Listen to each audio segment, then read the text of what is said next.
हैं, कुछ करने की एक लालसा मन में रखते हैं, ऐसे गणमान्य और सम्मानीय अतिथि हमारे बीच में विद्यमान है और सम्मान के योग्य आज मातृशक्ति जो आप इस समारोह का, इस छोटे से समारोह का आयोजन आप लोग कर रही हैं, हम सबके प्रेरणा स्रोत राजेश कपूर जी का जन्मोत्सव मनाने की जो आप लोगों ने मन में एक अभिलाषा रखी थी, आप सभी का मैं इस कोटली की पावन धरती में हार्दिक हार्दिक स्वागत करता हूं, अभिनंदन करता हूं। जैसा कि पूर्व में हरि सिंह जी कह रहे थे कि मन में कुछ करने की इच्छा हो तो बड़े से बड़े काम को आप लोग हल कर सकती हैं, क्योंकि आप शक्ति स्वरूपा है। और मुझे प्रसन्नता इस बात की है कि जब भी ट्रस्ट के चेयरमैन राजेश कपूर जी का आह्वान होता है, आप एकदम सभी लोग इकट्ठा हो जाती हैं। वो चाहे हमारी समस्याओं के प्रति हमने सरकार को, प्रशासन को जगाना होता है, चाहे कोई और दूसरा आयोजन करना होता है, तो इसके लिए आप बधाई के पात्र हैं। आप अपने आजकल जैसा हम देख रहे हैं कि हमारे फसलों का काम भी पड़ा हुआ है, सब के बावजूद, उन व्यस्तताओं के बावजूद अपनी घर गृहस्थी के काम छोड़कर के आप इस आयोजन में आए हैं। ये आपका बहुत ही जज्बा लगता है और बहुत बड़ा उत्साह लगता है। समाज जब समाज को किसी चीज की आवश्यकता होती है तो समाज में कुछ जगाने वाले लोग आगे आते हैं और समाज में एक परिवर्तन लाने की कोशिश करते हैं। और जैसा कि राजेश कपूर जी कहते हैं कि हम इस जन सेवा और विकास के रूप में जो काम इस समाज के बीच करना चाहते हैं, उसको आप लोगों ने इतना आदर सम्मान दिया है, तो मुझे लगता है जल्द ही हमारा ये समाज खड़ा हो जाएगा और जितनी सामाजिक समस्याएं हैं, राजनीतिक समस्याएं, उनको दूर करने का प्रयास करेंगे। आप सबसे प्रेरणा लेकर कुछ प्रबुद्ध लोग इकट्ठे हुए और उन्होंने निर्णय किया कि हम एक समिति का गठन अपने इस इलाका में करते हैं और जितनी सामाजिक समस्याएं हैं, राजनीतिक समस्याएं हैं, प्रशासनिक समस्याएं हैं, उनका समाधान मिलजुल करके करवाने की हम कोशिश करेंगे। और दूसरी प्रेरणा हमें कपूर जी ने ये दी कि अपने इलाका में जो कुछ अचीवर लोग हैं, क्यों ना उनका मान सम्मान किया जाए, क्यों ना उनको समाज से परिचित किया जाए। मुझे इस बात की प्रसन्नता है कि हमारे सेना में जो शूरवीर लोग हैं, जिन्होंने वहां जाकर के सेवाएं दी हैं, हम सब लोग जब चैन की नींद सोते हैं तो ये लोग सीमा पर कड़ी धूप में, रेगिस्तान में, तपते रेगिस्तान में और हड्डियां गिला देने वाली ठंड में उन ग्लेशियर में पहरा देते हैं और हम सबकी रक्षा करते हैं। ऐसे लोगों को भी सम्मानित करने का और उनको समाज से परिचय कराने की प्रेरणा राजेश कपूर जी के माध्यम से हमें मिली है, तो ये भी अपने आप में एक स्वागत योग्य कदम है। हरि सिंह जी आप सबको उनका परिचय दे चुके हैं, तो ज्यादा उस बात को हम आगे नहीं करेंगे।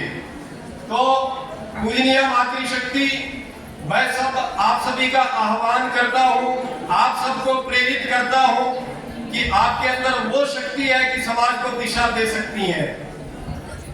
आपने बीड़ा उठाया, नशे के विरुद्ध अभियान चलाया और बहुत बड़ी संख्या में इसी जगह आप एकत्रित हुई और नशे के विरुद्ध जो अभियान चलाया उससे प्रशासन जागृत हुआ। आप सबकी प्रेरणा से हम सब लोग उस दिशा में काम कर रहे हैं। हम नशे के सौदागर जो हमारे समाज का नुकसान करते हैं, आपने देखा होगा गांव सजाना में एक नौजवान नशे की भेंट चढ़ गया, गांव डंडाल में भी जो कि मेरा अपना गांव है, वहां भी एक नवयुवक नशे की भेंट चढ़ गया और न जाने कितने हमारे नौजवान पीढ़ी नशे की गिरफ्त में पड़ चुकी है और न जाने किसके साथ क्या हो। तो ये जागरूकता भी आपने लाई है कपूर जी की प्रेरणा से, तो उस दिशा में हम लोग काम कर रहे हैं। हमारी एक टीम बनी है, हम उन लोगों को आइडेंटिफाई कर रहे हैं जो नशे का सौदा करते हैं यहाँ कोटली के अंदर भी हमने कुछ लोगों को आइडेंटिफाई किया है और प्रशासन के साथ हम तालमेल बनाए हुए हैं। जल्द ही हम इसके ऊपर नियंत्रण स्थापित करेंगे। और मैं एक और प्रार्थना आप बहनों से करूंगा कि अपने बच्चों को हर घर में, हर परिवार में ऐसे संस्कार दिए जाएं कि बच्चे नशे की तरफ ना जाएं। और इसके लिए हम समय समय पर शासन से, प्रशासन से, सरकार से भी भिड़ जाते हैं। पीछे कपूर साहब या कोटली में इन्होंने कहा, ये बात ठीक है कि नेताओं को कड़वी लगती है, लेकिन कभी भी किसी नेता के मुख से हमने ये नहीं सुना कि उन्होंने कभी नशे के खिलाफ समाज को जागृत किया हो या आपको आश्वासन दिया हो कि इस नशे के विरुद्ध हम कड़ी कार्रवाई करेंगे। हम मजबूर करेंगे इन लोगों को, हम पूछेंगे, ये उत्तरदायी हैं ये लोग जो शासन प्रशासन में बैठे हैं, कि क्या आप इस नशे के खिलाफ क्या कर रहे हैं। दूसरी बड़ी समस्या जो आप लोगों ने उठाई, जो हमारा 1500 करोड़ का जो प्रोजेक्ट है, हमारे इस क्षेत्र के बीचों बीच से जो हाईवे निकल रहा है, बहुत बड़ी राशि हमारा और आपका पैसा उस सड़क में लगने वाला है। क्या सड़क में गुणवत्ता युक्त काम हो रहा है? क्या काम की क्वालिटी है? क्या ये लोगों की समस्या देख रहे हैं? तो पीछे जो आपने प्रदर्शन किया, 20-22 दिन जो हमारा रोड बंद रहा, आपने जोरदार प्रदर्शन किया, तब जाकर के ये लोग जागे और दिल्ली जाकर के कपूर साहब ने परिवहन मंत्री जी से मिलकर के इस समस्या को सुलझाने का प्रयास किया, जिसके परिणाम हम देख रहे हैं कि अभी कुछ दिनों से कंपनी बरसात छूट जाने के बाद एक्टिव हो रही है और काम कर रही है। उम्मीद की जाती है कि NH के जो निर्माण में जो कंपनी लगी है अच्छा काम करे, इनको सहयोग मिलेगा। अगर कोताही बरतेंगे हम फिर से सड़कों पर उतरेंगे, हम फिर से इनके खिलाफ नारे लगाएंगे। तीसरी जो बात, मंडी में हमने प्रदर्शन किया, कुछ लोगों को अच्छा नहीं लगता। अब ना जाने क्यों उनको आपके नारे अच्छे नहीं लगते। कोई 1500 देकर के आपको लुभा रहा है, कोई 15,000 देकर आपको कसमें खिला रहा है कि खबरदार तुझे दोबारा जल्दी में थी। तो क्या बहनों, आप अपने अंतरात्मा से पूछिए, क्या आप अपना स्वाभिमान बेच देंगे 15,000 के पीछे या 1500 के पीछे? आप ठोकर मारिए उन पैसों को, लेकिन आपको आगे आना होगा कि आप काम कीजिए। हमें आपके 15,000 या 1500 नहीं चाहिए, लेकिन हमें तकलीफ होगी तो नारे लगेंगे। आपने देखा होगा, हम सबका जीवन HRTC की बस या दूसरे जो हमारे ट्रांसपोर्टर साथी जो बसें चलाते हैं, बैंकों से कर्जे लिए हैं और जैसे कैसे अपनी बसें चला रहे हैं, उन बसों की हालत इस कंपनी ने क्या कर दी है। आप सब देखिए, जरा चिंतन कीजिए, मनन कीजिए। अगर ये बसें बंद हो जाए, ये बसें हमें सुविधा देना बंद कर दे, तो हमारा जीवन रुक जाता है। रुक जाता है कि नहीं रुक जाता है, आप स्वयं इस बात को अनुभव कीजिए।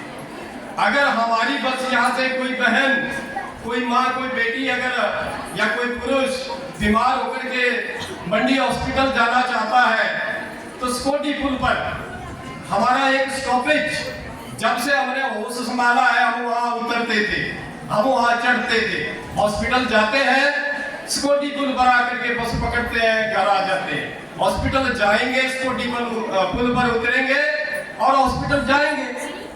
कितनी सुविधा थी हमें।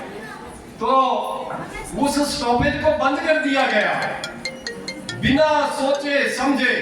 अगर किसी नेताजी, कोई नेताजी अगर वहां जाम में फंस गया तो भाई उसको आप बंद कर दोगे। इतनी जो ग्रामीण जनता है, पूरे क्षेत्र की जनता उस तरफ से जाती है, आप उनको असुविधा प्रदान करोगे, ये कैसा निर्णय है। फिर कहते हैं कि भाई ये भी हमने बनाया, वो भी हमने बनाया। अरे वो हमारे पैसे से बना है, उस पुल पर जो खर्चा हुआ है वो हमारे पैसे से बना है। आपने बनाया तो क्या अपने लिए बनाया? वो जनता के लिए बनाया। जनता को सुविधा दीजिए। जनता की सुविधा छीनोगे तो ये अच्छा नहीं होगा। उसके लिए आपने आंदोलन किया, जबरदस्त आंदोलन किया, अधिकारियों तक हमने बात पहुंचाई, लेकिन अभी तक किसके दबाव में आकर के वो अधिकारी वो असुविधा हम लोगों को दे रहे हैं। वहां पर गाड़ियां खड़ी रहती है, मैं मंडी जाता हूं अक्सर, प्राइवेट गाड़ियां खड़ी होती है लेकिन हमारी बस के लिए वहां जगह नहीं है। कितनी गलत बात है। चौथी बात जो आपने कही थी वो कही थी कि गांव के अंदर इतना बड़ा इलाका है हमारे नौजवान नशे की तरफ ना जाए, यहाँ कोई ना कोई स्टेडियम बने, इंडोर स्टेडियम बने। शहर के लोगों के लिए टाउन हॉल में एक स्टेडियम है, वहाँ कॉलेज के साथ वहाँ इंडोर स्टेडियम बैडमिंटन इत्यादि का है। क्या ही अच्छा होता कि गांव में इस इलाका में कोई इंडोर स्टेडियम हमें भी बनता। खेलो इंडिया के तहत भारत सरकार बहुत सारा पैसा दे रही है। सवाल है आपकी इच्छा शक्ति का, उसको कहीं यहाँ इलाका में खोलिए, हमारे काम आएगा। मंडी शहर के लिए एक तो खुली जगह है, एकमात्र वो है पड्डल ग्राउंड, जिसकी बहुत से लोग तारीफ करते हैं कि इस ग्राउंड को आपने मेंटेन किया हुआ है। उस ग्राउंड को खराब करने जा रहे हो। वहाँ हमारा शिवरात्रि मेला लगता है, वहाँ कंक्रीट का जंगल खड़ा कर दोगे तो ये सेंसिटिव जोन है भूकंप के लिए। अगर कहीं भूकंप आता है तो लोग पड्डल की तरफ भागते हैं, और पड्डल से ज्यादा सुरक्षित जगह मंडी शहर वालों के लिए कोई नहीं है। वहाँ की जो नागरिक सभा है उसने विरोध किया है, सामान्य जन उसका विरोध कर रहे हैं कि यहाँ कंक्रीट के जंगल खड़े मत कीजिए, थोड़ा शहर में खुला वातावरण भी रखिए। उसको भी वजीर है कि उसको बनाया जाएगा। तो इस प्रकार बहनों सेवा के क्षेत्र में भी राजेश कपूर जी की प्रेरणा से बहुत से काम हम लोग कर रहे हैं। वो चाहे गरीब बच्चियों को पाठ्य पुस्तकें देना है, चाहे गरीब बच्चियों को सिलाई मशीन देना है, चाहे उनको रोजगार के लिए प्रेरित करना है। कितने ही काम सेवा के क्षेत्र में ये ट्रस्ट कर रहा है और निरंतर करता रहेगा, ऐसा मेरा अनुमान है। ऐसी मुझे उम्मीद है कि राजेश कपूर जैसा व्यक्तित्व जब तक आप लोगों के साथ है, निश्चित रूप से हम समाज में सेवा के क्षेत्र में, विकास के क्षेत्र में निरंतर आगे बढ़ेंगे और पूरे दमखम के साथ आगे बढ़ेंगे, ऐसा मेरा विश्वास है। तो ये चंद बातें मैं कहता हूँ, मैं आह्वान करता हूँ कि आप पहले अपने परिवार में पुरुष भाइयों को भी जागृत करें और इस संगठन के साथ जुड़े। इस संगठन को हम एक शक्ति का स्वरूप दें। हमें कोई राजनीति नहीं करनी है, लेकिन राजनेता ठीक काम नहीं करेंगे तो हम खिंचाई भी करेंगे, खुले मंच से करेंगे। हमें कोई इलेक्शन नहीं लड़ना है, हमें कोई ऐसी बात नहीं करनी है कि किसी को लगता है कि हमारी शान के खिलाफ है। लेकिन जहां जहां कमी नजर आएगी वहां नारे लगाना हम सबका फर्ज है। क्या मैं अपनी बहनों से जान सकता हूं कि आपने नारे गलत लगाए? बोलिए, आपके नारे लगाना ठीक था? जोर से बोलेंगे। क्या आप किसी के रोकने पर रुकेंगे? नहीं रुकेंगे। बिल्कुल, मुझे ऐसा ही विश्वास है और इसी प्रकार आपकी प्रेरणा से हम सब लोग आगे बढ़ेंगे। निश्चित रूप से हम अपने इलाके का काम करेंगे और अपने समाज को खड़ा कर देंगे। एक अच्छे समाज का निर्माण करने में हम आगे बढ़ेंगे। इन्हीं शब्दों के साथ मैं अपनी वाणी को यहीं विराम देता हूँ। उम्मीद करता हूँ हमारा ये ट्रस्ट आगे बढ़े, दिन दूनी रात चौगुनी उन्नति करे। साथ ही साथ कपूर साहब का जो जन्मदिन है, शुभकामनाएं देता हूँ इनको आप सभी बहनों की ओर से कि आप चिरायु हो, दीर्घायु हो, शतायु हो और आप निरंतर समाज के सेवा के क्षेत्र में आगे बढ़े। आपकी प्रेरणा से हम सब लोग आगे बढ़ेंगे। धन्यवाद। जय हिंद। YouTube पर हमारे चैनल को सब्सक्राइब करें और रेगुलर अपडेट के लिए बेल आइकन दबाएं।